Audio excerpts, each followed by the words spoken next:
there are two things, that the government is trying to do to keep him out of politics. One is to keep him engaged in these cases, fake cases, that have been registered against him, and the other is to physically eliminate him. A planned court hearing in Pakistan into charges against the former Prime Minister Imran Khan was called off after protesters clashed with police. He's accused of selling state gifts. Well, petrol bombs and stones were thrown, and there were reports of shots being fired.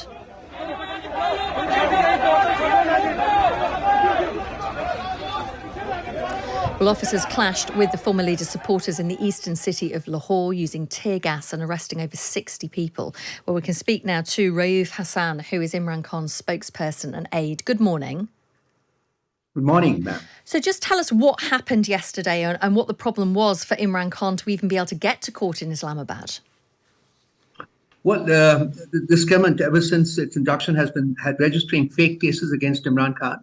And the number of those cases at this moment stands close to 100, about 95. None of those cases has any substance, any value. And in spite of that, Imran Khan has to appear before courts, whenever the courts summon him. So this was one of those cases, Tosha Khana case, basically, for which he had been summoned to an Islamabad court. So he left in the morning. And virtually in the last so many days, he has been appearing before courts on a daily basis. This is primarily meant to sort of contain him in these cases, to involve him in these cases, to keep him engaged in these cases, so that he cannot pay attention to preparing for the elections, which have been announced for 30th of April in Punjab and for 28th of May in the province of Khyber Pakhtunkhwa. So this is the principal tactic, which they're employing. And is it right that he's currently facing 98 charges? Well, this is a question that should better be put to the government of the country. See, but as far as we understand, as I have tried to explain in response to the earlier question, the motive of the government is to keep him engaged in traveling from city to city to appear before court, so that he is left with no time to electioneering for the provincial elections, as I said, which are due in Punjab on the 30th of April, and the next month, in the province of Khyber Pakhtunkhwa. So I was just going to ask if Imran Khan then you clearly don't have faith in the political system in Pakistan right now. Do you have faith in the judicial system in Pakistan? Well, we basically, Khan, when he entered politics about 26 years ago, he wanted to bring about a fundamental change in the way this country has been governed in the past. Yes, the system is rotten to the core. The institutions have virtually become dysfunctional. So there was a motive behind his entry into politics in the country. And when he became the prime minister, he tried to implement that. Unfortunately, the status quo is so deeply rooted in this country, that every move that he made, every step that he took, was thwarted. On account of the interests, that the beneficiary elite have dug into the system.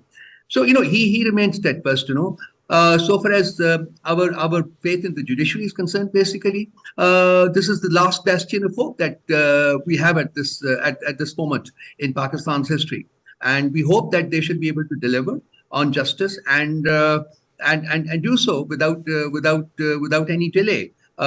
We have faith, and like you can see that Khan has been appearing before courts whenever summoned, whenever called.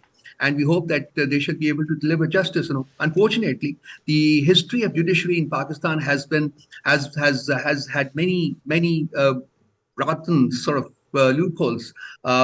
Judiciary 4 times, the military took over. They were the ones, who legitimized the military takeover on the premise of what they refer to as the doctrine of necessity, which inter alia means that this is a crime. It is a crime to take over by the military in violation of the constitutional provisions. But since the takeover has already happened and we are not in a position to reverse it, so we hereby do legitimize it. So this is what they refer to as the doctrine of necessity. They were the ones basically who facilitated military takeovers. So, we don't want to go by that past history. We much rather look into the future and see that the judiciary rises up to the challenge that the country faces at this moment in time. We know, of course, we remember that it was at the end of last year, there was an assassination attempt against Imran Khan. How is he now? He's all right. He's moving around. His leg was in cast for about 3 months' time. It's still in a soft cast now, and he's moving around. He's more comfortable now. But it was a close call, ma'am. Is he fearful for his life? We keep talking about it. I think there are two things that the government is trying to do to keep him out of politics. One is to keep him engaged in these cases, fake cases, that have been registered against him, and the other is to physically eliminate him. The assassination attempt that you referred to basically was an attempt to physically remove him from the political scene, and we live in dread of that, virtually in dread of that. And this can happen, because Pakistan, unfortunately, is quite notorious in that regard. Also, in the sense, that its leaders have been murdered, have been eliminated. But even worse is the fact, that nothing really came out of the investigations which were conducted into the deaths of those leaders. Liaquat Ali Khan, Pakistan's first prime minister, was murdered. Bhutto was hanged, on flimsy charges. Benazir was murdered, and so many other murders, basically. But not even one, the cause of one was unearthed. And this again, speaks of the rottenness of the judicial system that we have. But it also speaks of complicity by those people whose responsibility it was to have probed the murder and punished the perpetrators. Unfortunately, that has never happened in this country. With all of that in mind, why does Imran Khan want to stand for office once more? Well, because he is committed to bringing about the change which was his dream when he entered politics. Unfortunately, during the first tenure, which was quite rocky in the sense that there was constant interference in his rule by the powerful establishment, he was not able to do it. His accountability commitment to the people, unfortunately, could not be carried through, because it was thwarted by the powerful quarters. And similarly, so many other things, other initiatives that he took, he was not able to see them fulfilled. So his commitment remains, he is not dead it, and he remains committed to the fact, that he has to come back and try to transform the fate of this country. For 75 years, we have gone from bad to worse. Today, we're virtually tottering on the verge of bankruptcy, on default. And nobody's bothered about it. There's so much of political factionalism. The government is in fact inciting it every day. Look at the way his house was assaulted yesterday in Lahore, when there was nobody at home except the women of the house. There was assaulted in brazen default of the Lahore High Court instructions room. There was not even a search warrant. They just entered the house. They broke down the wall, they broke down the gate, they entered the house, like terrorists do.